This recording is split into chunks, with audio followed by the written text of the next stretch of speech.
Wacan oo wanaagsan daawadayaal maanta muuqaalkeena wuxuu ku saabsan yahay yaxaas weerar ku soo qaaday nin kaluumaysato ah daawo oo iska taxadar muuqaalku wuxuu ku bilaabanayaa nin lagu magacaabo Dhey halkaas uu soo kacay asagoo dhaawac ah kuna jiro baraag aanan biyo lahayn markii uu hoos eegay wuxuu arkay yaxaas lugtiisa ku dhagan wuxuu bilaabay inuu la hardamo yaxaaskii ugu dambeyn Dhey wuxuu ku guuleystay inuu iska xoreeyo lugtiisa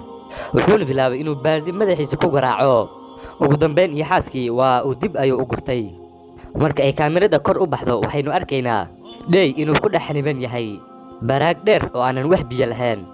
6 bil ka hor muuqaalka waxaynu arkaynaa baraagda oo biyo ka buuxo Dhey wuxuu garab istaagayaa saaxiibkiisa oo filim ku dhex duubayo baraagda dhexdeeda Dhey saaxiibtiisa oo lagu magacaabo Koy waxay la timid eygooda oo isagana lagu magacaabo Lucky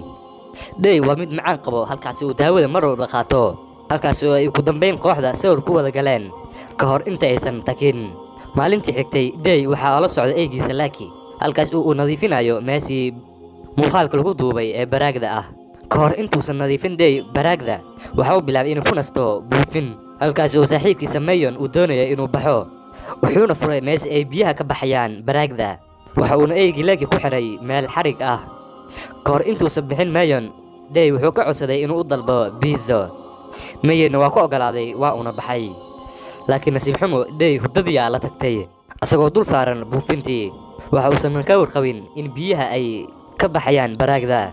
saacado kadib waxaa soo kiciyay qaylada eygiisa Lucky waxa uu garwaaqsaday in biyihii ay hoos aadeen waxa uuna isku dayay inuu banaan ku baxo laakiin nasiib xumo ciididii ayaa ka jabtay Dhey asagoo isku dayay inuu banaan ku baxo waxa soo dhacay mobilkiisa markii uu mobilkiisa gariiray wuxuu bilaabay inuu u soo dhaqaaqo dhankaas iyo baraagda Dhey asagoo isku diyaarinayay inuu qabto mobilka waxa xanibay jaajarkii uu ku jiray laakiin nasiib wanaag waxa dhacday inuu mobilkii ku dhex dhaco biyaha waa uuna shaqayn waayay mobilkii taasi oo niyad jab ku noqotay Dhey wuxuu go'aansaday inuu joojiyo meesha ay biyaha ka baxayaan asagoo adeegsanayo maradiisa asagoo shaqadaas ku jiro waxa yimaaday wiilkii pizzada waday Mayon ayuu wacay halkaas oo uu sheegay in pizzada uu meesha uga tago durbadiiba suunka Dhey ayaa wuxuu ku xayirmay birtii waxaana dhacday inuu soo gaar waayo ninkii pizzada waday saacado kadib waxa dhacday in Dhey uu ku dul seexdo bacdiisa waqti dheer kadib waxa uu yimid saaxiibtiisa Koy ayada ma aysan aqoonsan in biyihii uu yaraaday ayadoo isku diyaarinayso inuu ku soo boodo waxa soo kacay Dhey halkaas oo ku qeyliyay inaysan soo galin laakiin waxa dhacday inay ku dhacdo meesha ayna gudaha u gasho baraagda Dhey waa uu soo badbaadiyay waxa uu dul saaray buufintii habeenkii markii la gaaray biyihii waa ay yaraadeen durbadiiba waxa dhacday in eygii uu qeyliyo kadib markii uu arkay yaxaas laakiin nasiib xumo waxa dhacday in yaxaaskii uu ku soo dhaxdhaco baraagdii ay ku jireen Dhey iyo saaxiibtiisa Dhey waxa soo wajahay walwal maadaama yaxaas iyo saaxiibtiisa dhaawac ah ay ku wada jiraan baraagda subaxii markii la gaaray Dhey waxa uu ku soo kacay saaxiibtiisa dhaawac ah oo dhulka jiifto iyo yaxaaskiyo afkiisa uu banaanka waran yahay Dhey waxa uu arkay tijaabada uurka ah oo positive ah wuxuuna garwaaqsaday in xaaskiisa ay uur u leedahay waxa uuna u soo dhawaaday yaxaaskiyo hurdo halkaas oo isku dayay inuu ka qaato koolada afkiisa dhex taalo durbadiiba yaxaaska uu soo kacay Dheyna waxa uu ku guuleystay inuu ka dafo afkiisa waxa uuna ku guuleystay inuu dhiig ka joojiyo Koy Dhey waxa uu furay xagga hoose ee baraagda asaga oo qorsheynayo inuu ka baxo meesha durbadiiba baraagda waxa ku soo dhacay yaxaaskii laakiin saacado dheer kadib yaxaaskii waa uu soo laaban waayay Dheyna waxa uu go'aansaday inuu ka dabagalo meesha durbadiiba Dhey waxa uu arkay yaxaaskii weerarayo Koy Dhey ayaa u soo orday dhankaas yaxaaskii halkaas uu dabada ka soo jeeday ka hor intuusan qaniinin saaxiibtiisa Koy waxa uuna ku guuleystay inuu yaxaaskii edbiyo subaxii xigay yaxaaskii isku dayay inuu soo weeraro Dhey waxa uu ku dhacay xagga hoose ee baraagda Dhey ayaa ku riixay yaxaaskii godka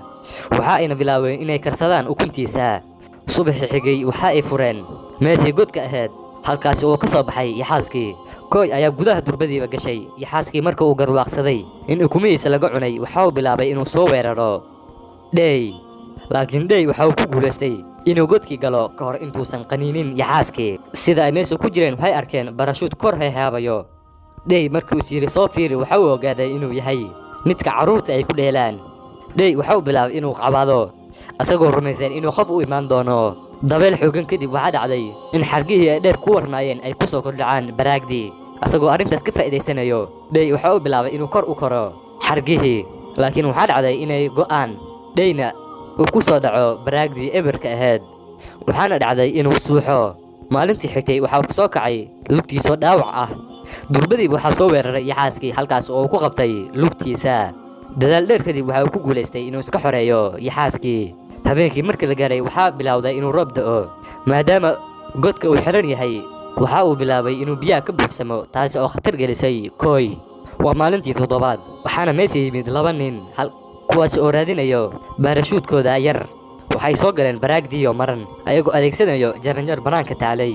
laakiin nasiib xumo Dhey waa uu ka soo gaar waayey. laakiin wax farxadda geliya ayaa ah in jaranjaradii ay weli meesha taalo. asagoo u socda dhankaasi jaranjarada waxaa soo weeraray yaxaaska. dagaal dheer kadib Dhey waxa uu ku guulaystay inuu khaarijiyo yaxaaskii nafta u keenay. Dhey wuxuu bilaabay inuu ordo dhankaas iyo jaranjarada, laakiin waxaa dhacday in haamihii celinayay ay meesha ka furtaan, taas oo burburisay rajadii ugu dambeysay ee Dhey uu lahaa. ayadoo saas ay tahay, waxaa dhacday in eygii uu ku soo boodo baraagdii asagoonan ka warqabin in qoorta ay ku xiran tahay xarig.